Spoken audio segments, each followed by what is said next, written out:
Andy, Mel, Arthur, here's the first question. What is the name of this program? By golly, Art, I think you were first. What's your answer? Agriculture, USA. He's right. Yes, he's right.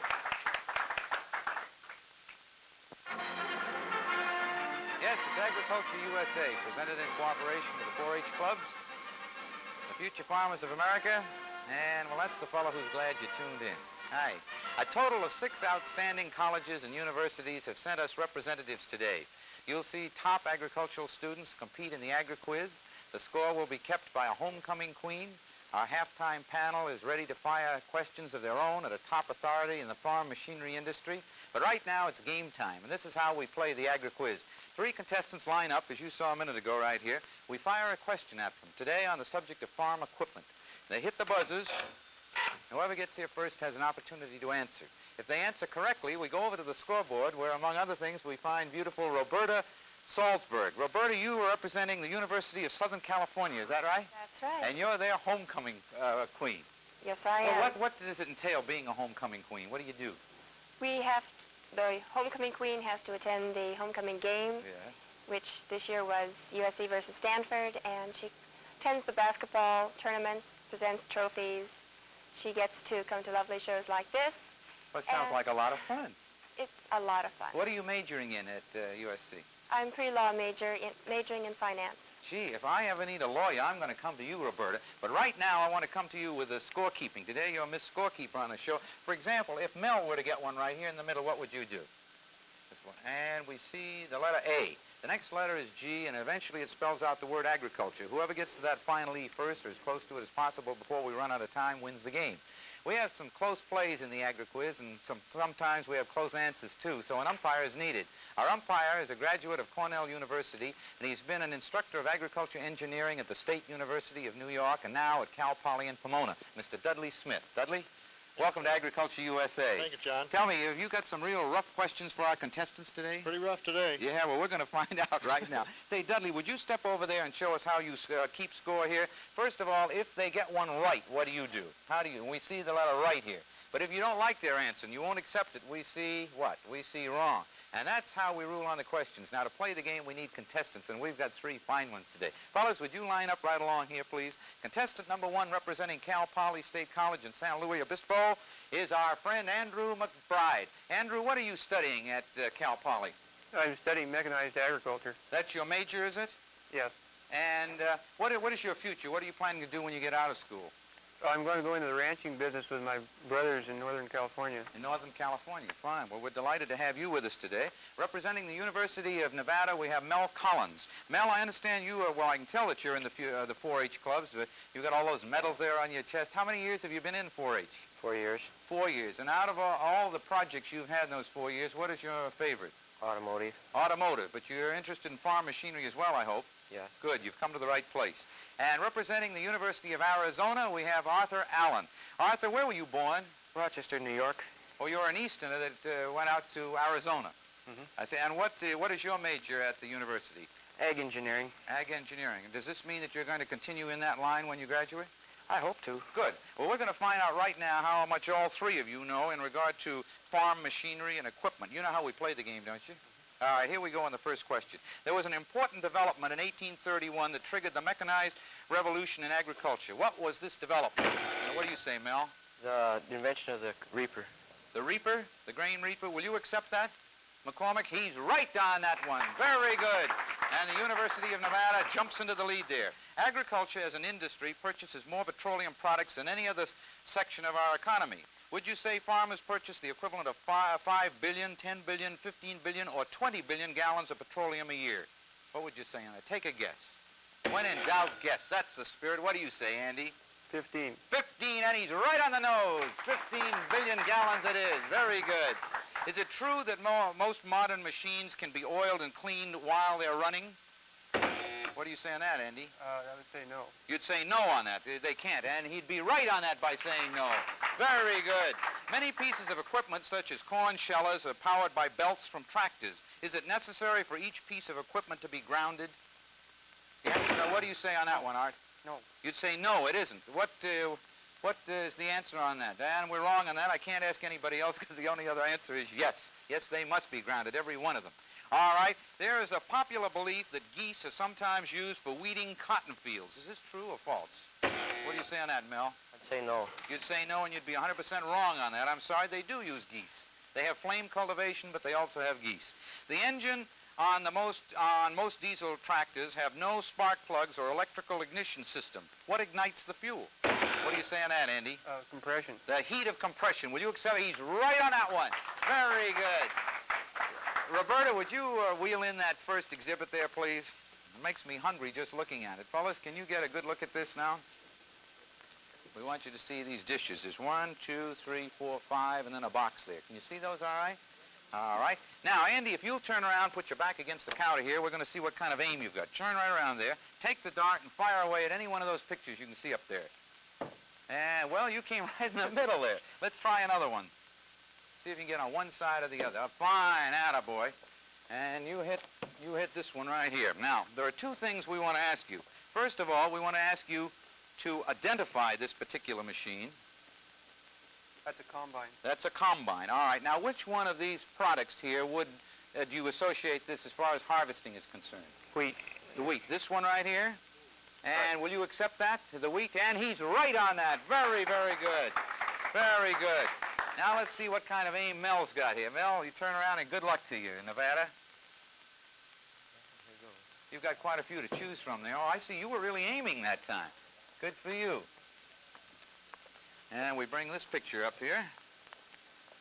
And we hold it right there so the folks at home can see it. Now, what machines are these? It's a combine. They're combine. And what one of these things do you associate with the combine? The wheat. The wheat. The wheat? Barley, yeah. And what else? Barley. And the barley? Where's the barley? Is this it? Would you say this is barley here? No, just the wheat. The wheat, the wheat. Well, he's right on that one, right? He's right. Very good, very good. Got two winners on that. And now, let's see how the University of Arizona does. Put your back right against the wall there, Art, and fire away. You got 6 things to shoot there. And you hit this one down here. All right, well, we'll do the same thing with you. We'll first show it to the folks at home. And there it is.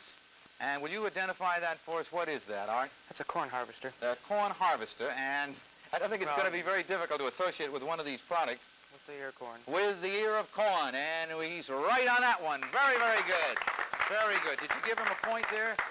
Roberta, could we take this out now, please? And we'll get ready for the next one. All right, here's the question. If you wanted to penetrate a dry, hard soil, would you use a disc plow or a moldboard plow? What do you say, Art? Disc plow. A disc plow, and he's right on that one. Very good. Can the number of seeds planted per acre with a corn planter be varied by increasing or decreasing the speed of the tractor on which it is mounted? Didn't get through, but what do you say, Andy? It can be, by decreasing the speed of the tractor, the seed per acre would be increased. Well, I'm looking for a yes or no answer. Let me read the question. You were first. Can the number of seeds planted per acre with a corn planter be varied by increasing or decreasing the speed of the tractor on which it is mounted? Yes. You would say yes, and I'm sorry, we can't accept that. The answer is no. Umpire Dudley Smith over there is shaking his head, and he's pushing the buttons. If fuel storage tanks cannot be buried underground, then they should be placed a certain distance from the buildings. Is this distance 25 feet, 75 feet, or 50 feet? What do you say on that, Mel? I'd say 75 feet. 75, and he's right. He's 100% right at 75 feet. What do the initials ASAE stand for? What do you say on that, Andy? American Society of Agricultural Engineers. And he's right on that one. Very good. Very good. Look, that signal right there, that signal indicates the end of the first half of the Agri-Quiz. We pick up the pace when we start playing again, so now is the time for you contestants to marshal your wits for the second half. The rest of us will meet today's guest authority in 1 minute, right after this message offered for your consideration. Here it is. Our panel is made up of young people because the future of America is in the hands of its young people. In preparing for this responsibility, they seek information. They want answers to their questions. Of course, this is a healthy state of affairs. So let's meet today's panel, shall we? There they are. Panelist number 1, Bob Day. Bob is representing the University of the University of California at Los Angeles, UCLA. Bob, you're on the track team there, is that right? Yes, sir. You were captain of the freshman track team? Yes, sir. And now you're a sophomore, you're running. What is your fastest mile, Bob? 405. 405? That's awful fast. And you're a sophomore? Yes, sir. Well, we're going to hear lots from you. Next to Bob, we have Linda Ross. Linda is representing the San Bernardino Valley College. What are you studying there, Linda? Pre-teaching. You're going to be a teacher. I hope. Have you got a grade picked out? Second. Why second grade, Linda? Well, I just like the second graders. They're at a nice age. They are. They're small enough so you can control them, right? Linda, on your credits, you have listed, among other things, Miss National Hot Rod Association. I think this needs a word of explanation. Well, the year I was Miss Fontana, which was 1962, the Winter Nationals were held at our drag strip, and so therefore I was chosen as the queen. Well, congratulations. We're delighted to hear it. And next to Linda, we have Dick Weeks, also on the track team at UCLA. What is your specialty, Dick? Either 3 or 6 miles. Either 3 or 6. And what's your best time, let us say, on 3? 14:37. 14, that sounds awful fast. What's the world's record on that, anyway? It's more than a minute faster. Well, you'll get there yet. We're rooting for you. And last but far from least, we have Leslie Landis representing the San Bernardino Valley College, too. Where were you born, Leslie? In West Virginia. West Virginia. In the mountains there? Yes. Good for you. And you are the president of a sorority at college. Yes, Phi Kappa Nu. Phi Kappa Nu. Good. Is Linda a member of your sorority? Yes, Oh, she's your secretary. Sister. Well, good. Oh, secretary. Good. Well, we're delighted to have both of you with us. Our guest authority has been in the farm equipment industry all of his adult life. In fact, right after he graduated from the University of Kansas Law School, he joined International Harvester. And except for service in the Air Force during World War II, he has held various key positions with them ever since. He is not only regarded as an authority, but he is highly popular in the industry. Vice President of International Harvester, Mr. Omar G. Voss. Omar, welcome to Agriculture USA. Thank you very much, Why don't you sit down and just make yourself comfortable there. Omar, before the panel starts firing their pertinent questions, I have just one I want to ask you.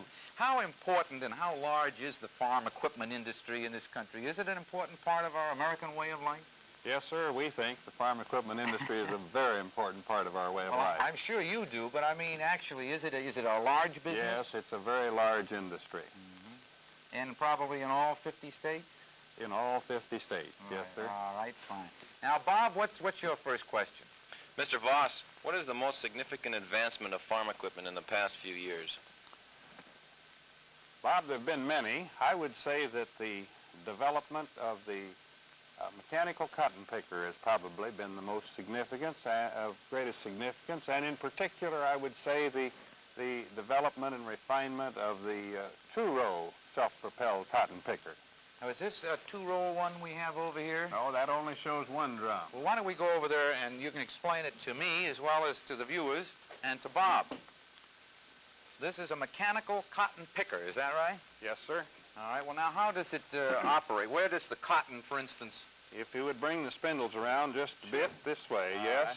The cotton stalk would be standing stationary, and this machine would be moving toward the cotton. Right. The spindles would enter the open bowls, and with their barbs, they would extract the cotton fiber from the open bowl. Right. At the same time, they would not harm the unopened bowls, so you could go over again and pick them at a later time. Right. Then the spindle enters the doffer. This is a doffer here? The doffer, And the rubber doffer, takes the cotton fiber from the spindle. Oh, it pulls it off the spindle there, That's right? correct. Yeah. And then the airstream sucks it up into a basket. Right. Then the spindle comes around in behind to a little moisture applicator. It puts water on the spindle, and then the spindle's ready to come back through and get another load of cotton fiber. All right, and the moisture is what helps pull it off the bowl. Yes, that's correct. Very, very good. Does that answer your question, Bob? Yes, it does. All Thank right. Linda, what is your first question?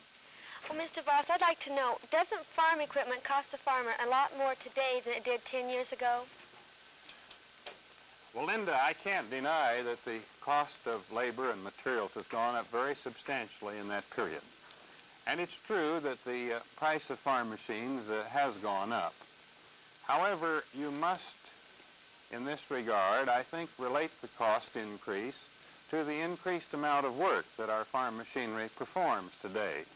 And when you take that into consideration, if in the case of a tractor, for example, you relate it to the horsepower of the tractor, I think you would be surprised to hear that in the last 12 years, the price per horsepower of a farm tractor has actually decreased. Machines cost a little more, but they do much more work than they did 12 or 15 years ago. Does that answer your question, Linda? Fine. All right, Dick? In recruiting engineering talent, does the farm and equipment manufacturers have trouble competing with the more glamorous industries? Well, Dick, I don't like your inference when you say the more glamorous industries. We think that we have all the glamour that anyone could possibly have in an industry. We think, in a most exotic industry, and with the possible exception of aerospace and aviation, I don't think you could find a lot more glamour than what we're able to put into our farm tractors and farm machinery. We use the very latest in hydraulics, the very latest in engines. We have hydrostatic power steering, for example. We have power brakes, virtually as standard on our tractors. We have power shifts. We have hydraulic implement lifts and so forth. We think we're a very glamorous industry. No, I don't think we have too much trouble competing with them. I think our big problem, however, is to convince the boys that ours really is a glamour industry. Well, you've convinced us, I'll say that. Leslie? Well, Mr. Voss, you represent a very large company, and don't you think that you and other big producers will put the small business manufacturers out of business? No, I don't think there's much danger of that, Leslie. I believe at last count there are around 950 manufacturers of farm equipment in this country, and many of them have been in business for many years. There's a great place for the small equipment manufacturer who caters pretty much to the needs of local and sectional interests. And he's been able to get along pretty well, and ours is a very competitive industry. I think he's fared very well, and I don't think there's any danger we'll ever put him out of business. Bob? Today's machines seem to have a highly specialized use for different chores. Couldn't there be one machine to do an all-purpose job, such as plowing, planting, cultivating, and harvesting? Well, Bob, in this day and age, I don't really think that anything is completely impossible, but I wouldn't wait for it, really, if I were you.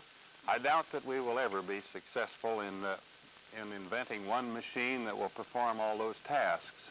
I would say, however, that our own company's current row crop tractors has a fast hitch attachment on it, which will enable it to pick up all kinds of attachments to perform all of the duties that you've just enumerated. In fact, with our row crop tractor, you can plow, you can disc, you can seed with it, and we also have a cotton picker attachment for a tractor and a corn picking attachment. So our tractors are very versatile these days. Linda? Well, if today's farmers are so much more productive due to the development of modern machines, why don't the prices of retail foods go down? Well, that's a rather difficult question to answer in just a few seconds. I would say to you, Linda, that I think that the best value on the market today in America is food. You know, you can buy, I believe, about 60% more food with 1 hour of labor today than you could 15 years ago. Food is a real value. And I would certainly not agree with you that food is too costly. Now, it's true that the prices of farm commodities have declined a bit in recent years. I'm not an expert on food marketing, but I would suggest that a good portion of the cost increase has been in that field. Say, Homer, I would like to ask a question. Getting back to the equipment, what was the first invention in the United States to really set off this whole business of farm mechanization? I think it has something to do with this exhibit over here, and I'm dying to get to it. Yes, John, I would say it's the invention of the reaper by Mr. Cyrus McCormick in 1831. And this is a model of that, the reaper that he invented. Yes, sir, that is a replica of the reaper that he invented in 1831. Is there anything about this that is so basic that it is even being used today? Yes, there are three fundamental principles that he incorporated in this machine that our engineers, even on the most modern of combines today, have not been able to improve upon. Well, which three are Number one, we have the same design of cutting platform on today's modern combine. We have the same reel. I think you saw them pictures you used on the panel. All right. And the third one is the crop divider here at the edge of the platform. The thing that divides the crop Yes, to sir. where it starts cutting and where it leaves it. Yes, sir. We haven't been able to improve on those three particular principles. Well, that is extremely interesting. Let's see. I think it's Dick's time. Dick, have you got a question for us? Yes, sir. Has the farm equipment industry advanced as rapidly, technologically speaking, as the other industries have? Yes, I think they have. We are specialists in many fields. In our engineering departments, we have the very latest in engineering equipment. In our manufacturing departments, we're well tooled. In fact, in our latest row crop tractors we've just introduced, our diesel engines are made on machine tools which are tape controlled, and you don't find anything more modern than that in any industry. Leslie? We hear a great deal about the disappearance of a family or small farm from the American scene. Is this trend as significant as we are led to believe? Well, Leslie, there's quite a difference between the family farm and the small farm. I would agree with you that the small farms are disappearing because farms are certainly getting larger. I think the United States Department of Agriculture defines a family farm as a farm with less than 2 hired hands. I think you might be interested to know that that is the fastest growing segment of our farm population today. So the farm population is definitely, in my opinion, not going away from the family farm, even though they are getting larger. That signal that indicates it's time to start the second half of the Agri-Quiz, but I have one last question I would like to ask you, Oma. What is the biggest challenge for the farm equipment industry in the future? Well, the greatest challenge, of course, is to keep up with the needs of our customer, to give him better labor-saving equipment which will enable him to produce more with less labor cost and with greater convenience to himself. Well, that sounds like an excellent purpose to me, Oma. Yes, sir. Our panel was loaded with questions, and thanks to you, they're now loaded with answers, and that's the whole purpose of this program. We're very much indebted to you, Oma. And panel, not only were we impressed by your enthusiasm and your curiosity, but the vitality, the important part of the American way of life is what you have presented on this program. Your enthusiasm and your curiosity is a joy to behold. Thanks for being with us. The first play of the second half in 1 minute, right after this announcement. Here it is. All right, here we go in the second half. First, let's take a look at the scoreboard and see how we're doing. Andy, representing Cal Poly, has 5 there. Mel, representing Nevada, has 3. And Arthur from the University of Arizona has 3. We've got a tight race going here. Fellas, can you see these things right here? 1, 2, 3, 4, 5, 6. There are 6 of them there. What we want to know is these 6 instruments. We want to know which one you would use for loading the hay into the barn. What do you say on that, Arthur? The elevator. The elevator. This is the elevator? Mm-hmm. All right. Is he right on that? He's right on that. Very good. Say, while we've got these here, could you tell us what this is, Arthur? 3-bottom plow. It's a three what? 3-bottom plow. 3-bottom plow with a tractor. And how about this, Mel? What would you say that is? It's a trailer to pull A trailer to tractor pull on what? to pull tractors on. Pull tractors on, all right? And what about this one, Andy? What would you say that is? That's a manure spreader.